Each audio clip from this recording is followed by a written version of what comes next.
Dieu désire que nous régnions. Dans le programme d'aujourd'hui, vous devez comprendre que le Saint-Esprit nous rend témoignage à cause de ce que Christ a fait, à cause de ce dont il a été témoin à la croix. Dieu ne se souvient tout simplement plus de nos péchés. Plus jamais. Le Saint-Esprit vous rappellera de choses sur la longueur d'onde de la paix. Donc, la paix devrait être notre habitat naturel. La paix devrait être notre mode par défaut. Je ne parle pas d'une paix que vous expérimentez avec des émotions, mais d'une paix qui ne dépend pas de l'aspect changeant de nos émotions, mais de la parole vivante de Dieu, qui est inébranlable. D'accord? Je demeure sur la parole de Dieu. Maintenant, je peux trembler en étant debout sur le rocher. Mais le rocher sous moi, lui, jamais. Il ne tremble jamais. Quand vous marchez avec lui, dites-lui avec le cœur, « Seigneur Jésus, j'ai ce symptôme depuis quelque temps. Seigneur Jésus, ce symptôme m'inquiète beaucoup. Je suis préoccupé, Seigneur Jésus. Seigneur Jésus, j'ai si froid, Seigneur. Je ne sais pas pourquoi, je n'ai pas envie de te parler. Je te sens si loin de moi. Parlez-en à lui, dites-lui tout. Dites-le à Jésus. Plus vous êtes franc, le plus honnête vous êtes, mieux vous sentirez sa présence. Vous savez, utilisons le protocole pour le président, ou vous savez, pour les personnalités très importantes, mais pas avec Dieu. Dieu souhaite que vous soyez son enfant.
Aujourd'hui, avec le pasteur Joseph Prince, nous abordons le sujet de la personne admirable qu'est le Saint-Esprit.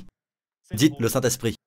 L'Esprit Saint est la troisième personne de la divinité, de la Trinité, 3 en 1.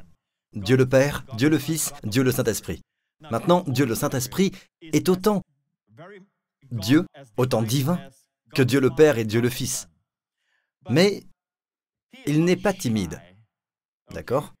Toutefois, il n'attire pas l'attention sur lui-même. Il est là pour glorifier quelqu'un, et c'est Jésus. Puis-je avoir un amen? Vous savez, il y a 2 témoignages du Saint-Esprit. Nous allons voir l'Esprit Saint témoigner avec nous, et le Saint-Esprit nous rendre témoignage.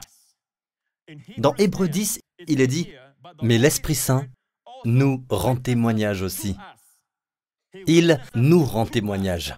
Or, c'est une attestation externe.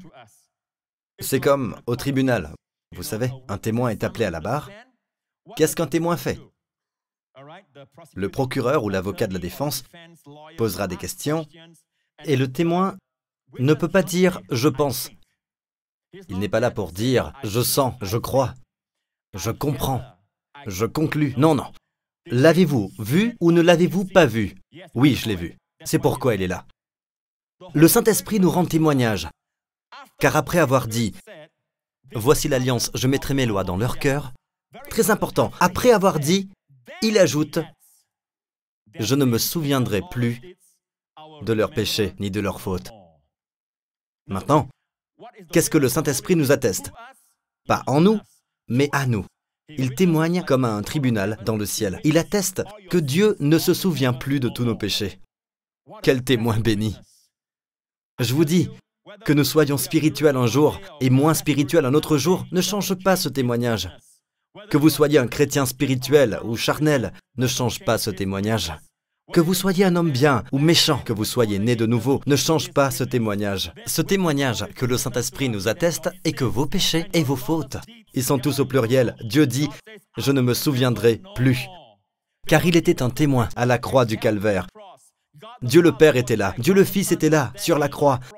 Dieu le Saint-Esprit était là. Et le Saint-Esprit attestait qu'à la croix, Dieu a pris tous vos péchés et les miens, chacun d'entre eux. De l'enfance à la jeunesse, chaque péché, chaque faute que j'ai commise, retombait sur Jésus. De ma jeunesse à l'âge adulte, chaque péché, aucun d'entre eux ne passa inaperçu des yeux de Dieu. Mais Jésus les porta tous sur la croix. Et le Saint-Esprit en rend témoignage. Et aussi de la jeunesse jusqu'à l'âge adulte, de l'âge adulte à l'âge mûr, et de l'âge mûr à la vieillesse. Dieu a vu tous vos péchés, même avant d'être une personne d'âge mûr. Dieu a vu tous vos péchés. Dieu les plaça tous sur Jésus. Et le Saint-Esprit rend témoignage de tout cela. Et Christ fut puni à votre place pour vos péchés. Lui qui n'a connu aucun péché fut puni à votre place. Christ est devenu une malédiction pour nous, afin que la bénédiction d'Abraham soit déversée sur nous. Christ fut rejeté afin que vous soyez acceptés. Et le Saint-Esprit rend témoignage de cela. Donc maintenant, que fait le Saint-Esprit? Tout simplement, il vous dira tout simplement que Dieu ne se souvient plus de vos péchés. Vous voyez les mots « ne plus » ? Ne plus signifie quoi? Il fut un temps où Dieu se souvenait de vos péchés, de votre enfance jusqu'à votre vieillesse. Dieu se souvient de chacun de vos péchés, et Dieu les a tous jugés. Il fut un temps où Dieu se souvenait. Il ne laissait passer aucune transgression. Dieu ne peut laisser passer aucun péché. Mais ce qu'il ne peut pas laisser passer, il peut pardonner. Et c'est précisément ce qu'il a fait à la croix. Et le Saint-Esprit a rendu témoignage de cela. Donc maintenant, le Saint-Esprit nous atteste. Il nous témoigne. Dans la Nouvelle Alliance, après avoir dit « Dieu mettra ses lois, ses nouveaux souhaits, ses désirs dans votre cœur », le point central de toute l'affaire est que, après avoir dit tout cela, il ajoute « Je ne me souviendrai plus de leurs péchés ni de leurs fautes ». Combien de fois entendons-nous une prédication à ce sujet? Et pourtant, c'est la sainte vérité. Pas pour que vous y ajoutiez quoi que ce soit, mais pour que vous y croyiez. Croyez-le. Maintenant, nous arrivons à l'œuvre de l'Esprit, en nous. Parce que, pasteur, comment puis-je savoir si c'est l'Esprit de Dieu qui me conduit? En fait, vous avez été conduit par l'Esprit. D'accord? Le fait que vous soyez ici aujourd'hui le prouve. Amen. Vous pouvez penser que vous avez simplement souhaité venir à l'église aujourd'hui. Non, l'Esprit de Dieu vous y a conduit. Nombreux d'entre nous avons appris ce que c'est que d'être conduit. N'est-ce pas? Nous pensons que c'est alors que nous sommes conduits. Non, beaucoup parmi nous sont conduits. Le fait d'avoir cru en Christ est le résultat d'avoir été conduit à lui par le Saint-Esprit. Amen. Donc allons-y, dans Romains 8. Écoutez, c'est une déclaration très sérieuse au sujet de vivre par l'Esprit. Si vous vivez en vous conformant à votre propre nature, vous allez mourir. Mais si, par l'Esprit, l'accent est sur « par l'Esprit », vous faites mourir les manières d'agir du corps, vous vivrez. Donc Dieu désire que vous viviez par l'Esprit. Pourquoi? Parce que Dieu sait comment votre corps a été conçu. Mais bien souvent, si vous obéissez aux désirs de votre corps devient dépendant de ceci, dépendant de cela. Votre corps désire faire cette chose qui est mal, cette autre chose qui est mal, et bien souvent, ces choses conduisent à la mort. Donc, si vous ne faites pas mourir les manières d'agir du corps, et comment faire mourir les manières d'agir du corps? Pas par la volonté, ni par le fait de dire en se grinçant les dents, « D'accord, je ferai de mon mieux ». Non, la façon dont le Seigneur s'y prend pour vous aider à faire mourir les manières du corps, c'est par l'Esprit. En étant conduit par l'Esprit, vous voyez le contexte. Tous ceux qui sont conduits par l'Esprit de Dieu sont fils de Dieu. Donc quand vous êtes conduit par l'Esprit, vous n'aurez pas les manières d'agir du corps. D'accord? Tout ceci se rapporte au péché. Les manières d'agir du corps que vous ne faites pas mourir causeront votre mort. Pour certaines personnes, littéralement, la dépendance les conduit à la mort. Maintenant, vous croyez peut-être qu'il s'agit de quelque chose d'excessif, tel que les drogues. Vous savez, la dépendance aux drogues dures. Même une dépendance à la nourriture peut vous conduire prématurément à la tombe si vous ne faites pas attention. Oh, Pasteur Prince, j'aurais souhaité que vous n'ayez pas dit ça. Tout allait bien jusque-là. Amen. Non, je vais vous dire une chose. Savoir comment ne plus être sous la loi se trouve dans Galates 5. Le verset 18, « Si vous êtes conduits par l'Esprit, vous n'êtes pas sous la loi. » Maintenant, l'article défini est présent, la loi. Généralement dans la Bible, la loi se réfère aux 10 commandements, les lois de Dieu, la loi de Moïse. Mais sans l'article défini, cela peut se référer à tout type de loi. En d'autres mots, tout dogme auquel nous tenons. Si vous êtes conduit par l'Esprit, dans la version originale, il n'y a pas d'article défini. Vous n'êtes pas sous la loi.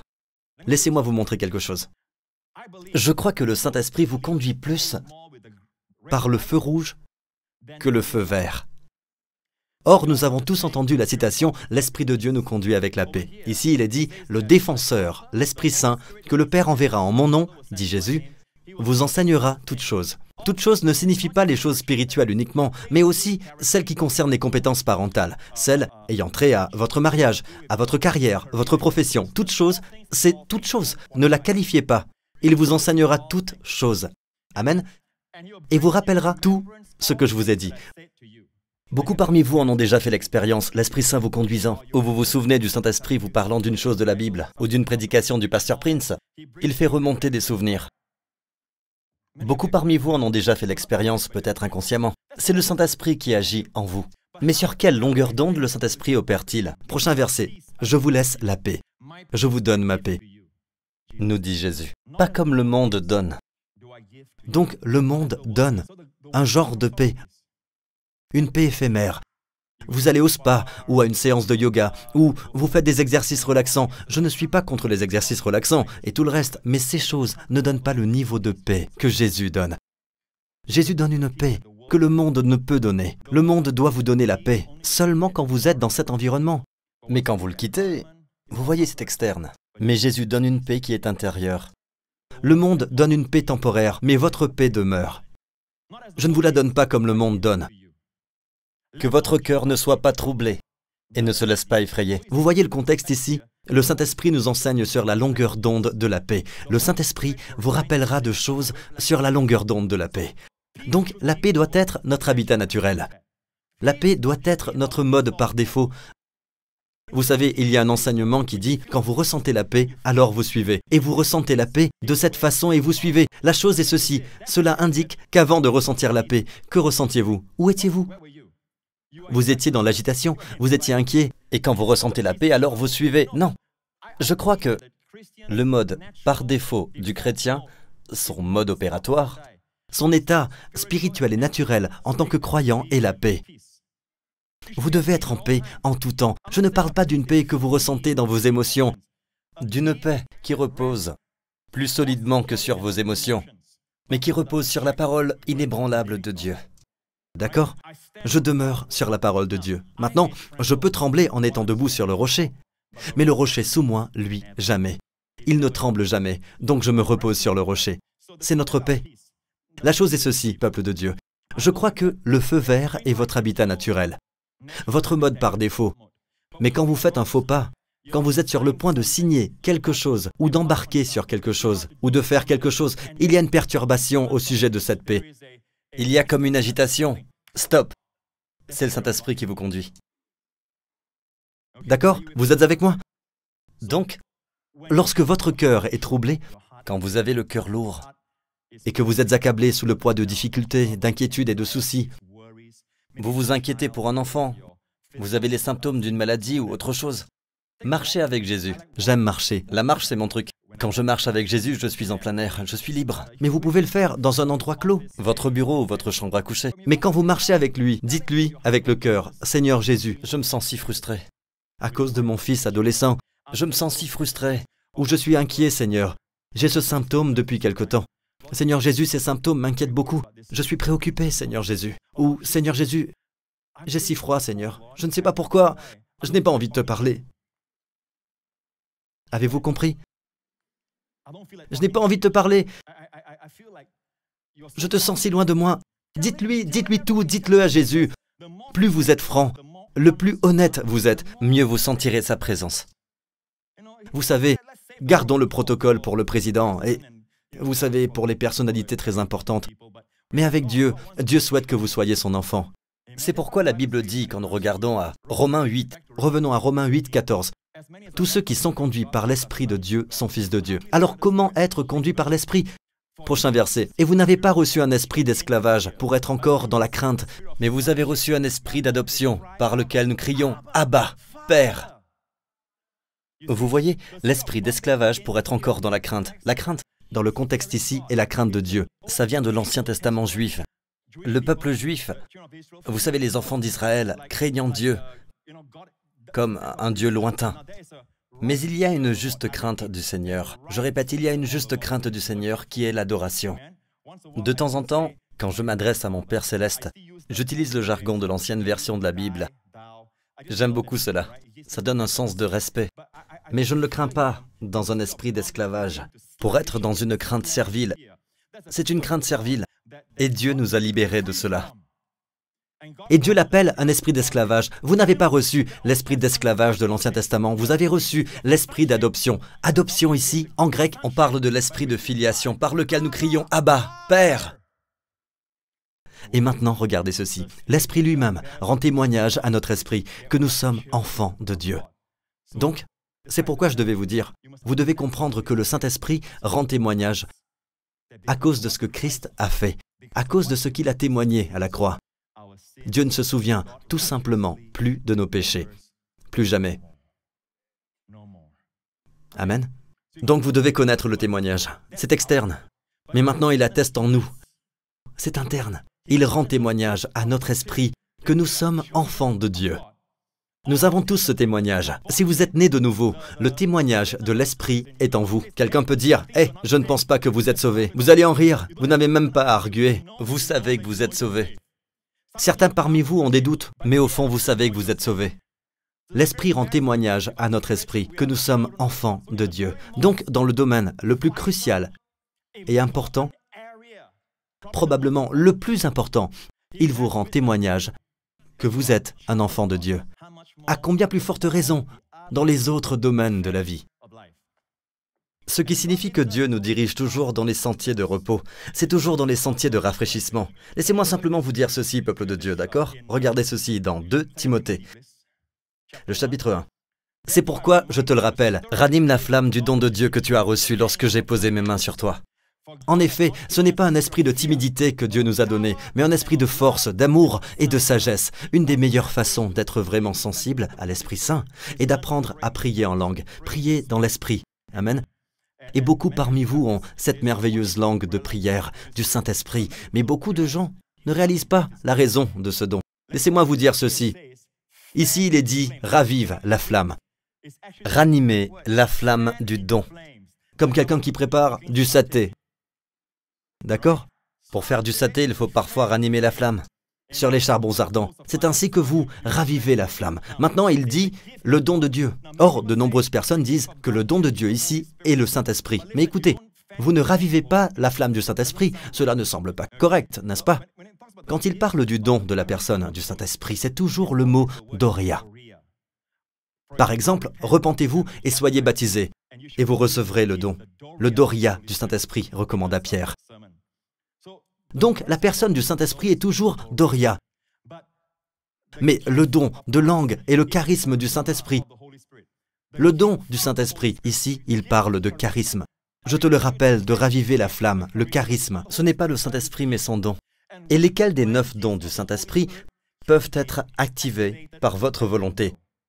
Seulement un, celui des langues. En fait, si vous apprenez à être fidèle en langue, vous ferez briller tous les autres dons. Les dons de guérison, la parole de connaissance, le don de prophétie. Vous envoyez des paroles aux gens, par exemple. Vous ne savez pas pourquoi, elles viennent à votre esprit. Et vous leur envoyez une parole d'encouragement. Et tout à coup, ils pleurent de l'autre côté. Ils disent, comment savez-vous? C'est parce que Dieu vous conduit. Amen. Et vous placez une parole au bon moment. Donc, priez en langue. Et qu'est-ce qui va se passer? En effet, remarquez que les mots « en effet » sont liés au verset 6. À cause du verset 6, en effet, ce n'est pas un esprit de timidité que Dieu vous a donné. Maintenant, la timidité apporte le stress. Le stress apporte toutes sortes de problèmes dans votre corps, votre esprit, votre vie. En effet, ce n'est pas un esprit de timidité que Dieu nous a donné, mais un esprit de force, d'amour et de sagesse. Donc, il y a 3 rivières. Lorsque vous priez en langue, quand vous priez dans l'esprit, cela relâchera ces 3 rivières de vous. La force. N'oubliez pas, le mot dynamite vient du mot force. La force, puis l'amour, quand vous conduisez et que quelqu'un vous coupe la route. Vous ressentez la colère, n'est-ce pas? Où le ressentez-vous? Généralement dans cette partie, n'est-ce pas? Donc priez en langue, le poison disparaîtra. Et si vous avez de l'amour en vous pour cette personne, vous pourriez soudain avoir une révélation, que cette personne n'a pas Jésus comme vous l'avez. Cette personne est peut-être stressée. Donnez-lui un peu de victoire. L'amour est ainsi. Avez-vous déjà prié en langue en étant en colère? Jamais, n'est-ce pas? C'est pour ça que vous êtes en colère. C'est pourquoi vous demeurez dans la colère. Vous dites, je m'en fiche. Quand je suis en colère, je me laisse aller. Je vous dis de vous laisser aller, mais faites-le dans l'esprit. Et le dernier, c'est la sagesse. Le mot sagesse, quand on le recherche dans la version grecque, cela tient en un mot. Sophronismos. Votre nosmos, votre esprit. Sophro vient du mot, écoutez attentivement, ça vient du mot sauver. Littéralement, sophronismos, un mot, en grec signifie sauver votre esprit. Quand vous priez dans l'esprit, cela sauve votre esprit. Et combien savent que notre esprit a besoin d'être sauvé? Souriez à votre voisin et dites « Amen, notre esprit a besoin d'être sauvé. » Regardez, le meilleur mot pour le décrire est le calme. Un esprit, un niveau équilibré. Calme, équilibré. Ce que Dieu veut vous donner, peuple de Dieu, est ceci. Et en passant, en grec, c'est vraiment très beau. Non seulement l'esprit, mais également le cœur. Littéralement, les parties du cœur. Quand vous priez en langue, la racine du mot ici est non seulement l'esprit, mais l'esprit et le cœur. D'accord? Je mettrai au défi tout érudit grec de vérifier l'étymologie et vous découvrirez les mots « sauver l'esprit » et « sauver le cœur ». Les parties du cœur. Intéressant, n'est-ce pas? Regardez ceci. Laissez-moi vous expliquer que Dieu nous donne ces deux glandes surrénales. Et elles sont là pour combattre ou pour fuir. Combattre ou fuir. Vous connaissez tous les histoires vraies de la camionnette qui est tombée sur l'enfant. Et même un homme, un adulte, un homme fort peut trouver difficile de soulever une camionnette. Mais une mère, une faible et petite mère, une mère de petite taille, minuscule, peut soulever la camionnette pour sauver l'enfant. Et ce n'est pas la puissance de Dieu, c'est simplement les glandes surrénales qui se sont relâchées soudainement pour combattre ou fuir. Soit vous combattez, soit vous fuyez. Cela relâche le cortisol, l'adrénaline, qui lui permet d'avoir une force surhumaine. Et bien souvent, quand vous êtes dans cet état, même votre vue devient plus aiguë. Tout votre être devient comme celui d'un surhomme, mais Dieu l'a conçu que pour quelques instants. Pour des urgences. Après tout, Dieu vous a créé avec des glandes surrénales. Mais Dieu n'a jamais voulu que vous viviez ainsi. Écoutez, Dieu nous a conçus pour vivre une vie comme celle de la tortue et du chameau, non comme celle du lion et du tigre. Pour le lion et le tigre, vous verrez que leurs glandes surrénales sont toujours gonflées. Elles le sont en permanence. Et vous savez qu'ils vivent une vie courte. Pasteur Prince, ce sont des animaux. Eh bien, la Bible nous dit dans le livre des Proverbes, le livre de la sagesse, va vers la fourmi, paresseux, et devient sage. Donc, Dieu a placé les animaux pour nous servir d'exemple. Mais nous n'apprenons pas. Ils n'apprennent pas de nous. C'est nous qui apprenons d'eux. Donc, écoutez, Dieu nous a conçus pour que nous ayons la vitesse du chameau, la vitesse de la tortue. Et vous savez que les chameaux et les tortues de mer, vivent longtemps. Les chameaux, par exemple, vivent tranquillement. Ils sont détendus, le savez-vous? Dans le désert. Vous avez envie d'appuyer sur un bouton pour aller plus vite. Mais avance! Mais ils sont juste détendus. Je sais que c'est dur, d'accord? Je sais que c'est dur. Mais détendez-vous, détends-toi, frère. Nous arriverons à notre destination, d'accord? Soyez cool, maintenant. Soyez cool. Je sais qu'il n'y a pas d'eau, mais détendez-vous. Nous trouverons de l'eau au bon endroit et au bon moment. Et des fois, ils refusent de bouger. Ils refusent de bouger. Vous essayez... Relax, détends-toi, frère. D'accord? Leur course n'est pas rapide. Le prix n'est pas à ces hommes habiles. Le temps et la chance qui appartiennent à Dieu sont pour eux tous. Dieu peut vous placer au bon endroit au bon moment. Ne vous inquiétez pas, ne soyez pas comme les gens du monde. Louez Dieu. Mon temps est écoulé. Louez Dieu, donnez la louange, la gloire et l'honneur à Jésus. Mon ami, le salut commence quand vous dites oui à ce que Jésus a fait pour vous à la croix. Vous n'avez rien à faire. À travers Jésus, le pardon de vos péchés vous est prêché. C'est pour que vous y croyiez, pour que vous receviez. Si c'est votre désir, où que vous soyez en ce moment, répétez cette prière après moi maintenant, de votre cœur. Faites cette prière. Dites, Père Céleste, je crois que tu m'aimes. Et je crois que Jésus est mort à la croix pour mes péchés. Qu'il est ressuscité des morts. Quand j'ai été justifié en lui, je te rends grâce. Tous mes péchés sont pardonnés. Et je te rends grâce parce que tu as glorifié Jésus. Tu m'as donné le Saint-Esprit. Donc, baptise-moi maintenant de ton Saint-Esprit, en abondance, dans le nom de Jésus. Tous mes péchés ont été pardonnés. Je suis maintenant un enfant de Dieu. Dieu est mon Abba, Père. Et j'ai le Saint-Esprit, qui m'aime, me dirige et me guide à partir de ce jour, dans le nom de Jésus. Et tout le peuple dit « Amen ». Regardez ici, maintenant que vous avez fait cette prière, écoutez attentivement. Vous êtes sauvés. Vous êtes passé de la mort à la vie. Ce n'est pas un processus, c'est instantané. Vous êtes passé de la mort à la vie. Vous n'êtes plus dans le royaume des ténèbres. Vous êtes maintenant dans le royaume de la lumière. Non seulement ça, vous avez demandé à Dieu de vous donner le Saint-Esprit. Et si vous avez demandé le Saint-Esprit, il ne vous donnera pas un autre esprit, dit Jésus. Vous avez le Saint-Esprit. Et écoutez, à tout moment aujourd'hui, que vous soyez à la maison ou ailleurs, commencez à prier en langue. Dieu ne vous forcera pas à prier en langue. Faites comme ceci. Le plus que vous priez en langue, surtout pendant les moments éprouvants de la vie, le plus vous relâcherez les rivières de puissance, la force, l'amour et la sagesse pour sauver votre esprit. Amen. Le ferez-vous? Louez le Seigneur. Donnez la louange à Jésus. Alléluia. Veuillez vous mettre debout.